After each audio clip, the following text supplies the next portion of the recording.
Well, hi everyone, and welcome to this edition of ExecuNet Masterclass. I'm your host, Tony Vlahos, and my guest this hour is award-winning digital media innovator and best-selling author, Sarah Granger. Digital is continually affecting our markets and businesses and changing leadership requirements. Sarah is here today to help you understand the leadership capabilities needed to unlock your full potential in a digital world. Pretty important stuff, and part of our commitment here at ExecuNet to connect you with higher value thinking that can elevate your career, your work, and your life. I love this image because this is actually the lobby of App Dynamics. They're based in San Francisco, and you can tell that they have made a commitment to leadership, and it's something that they want to have ingrained in their corporate culture all the time. And it's really a wonderful thing to see that the exhibiting of these concepts. And so for me, when I think about digital leadership as something that I've been working on for many years, it's really just leadership in a different environment. It's a virtual environment and a physical environment blended through various technologies. Leadership itself is not just a skill set, but a mindset.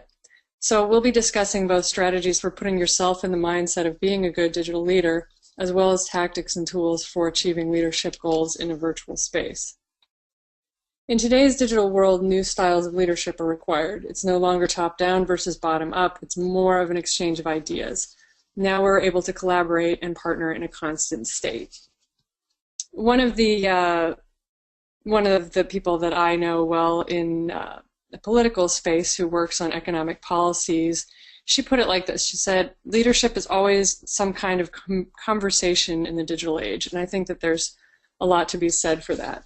If you think about it more of a conversation than pushing your message or your content to your users, your audience or community, then it becomes a much richer experience. And so a lot of the terms we use to go with leadership are engagement, authenticity, connectivity, community, because all of these things require an interchange, and it's not just the company putting out what they are thinking or the leader of the organization putting out what they're thinking. It's a constant back and forth.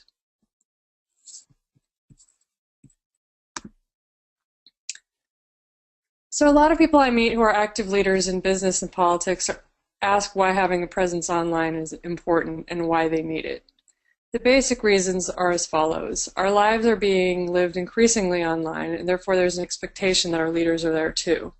It's really, we have very few excuses not to be online and engaged at this point. So they want you to be sharing, listening, and learning. And if you don't have an online presence, you need to create one or have one created for you. But the thing is, if you don't curate it, if you don't control it yourself, then you can lose sight of what you're putting out there, and other people can control what is said about you. So I just generally advise leaders to get out there and put as much content out that you control, that you curate, because then that puts you in a place of more advantageous leadership rather than reacting. You are being proactive as a leader. Let's talk a bit about trends and keeping up with new trends. I think you alluded to this earlier, Sarah.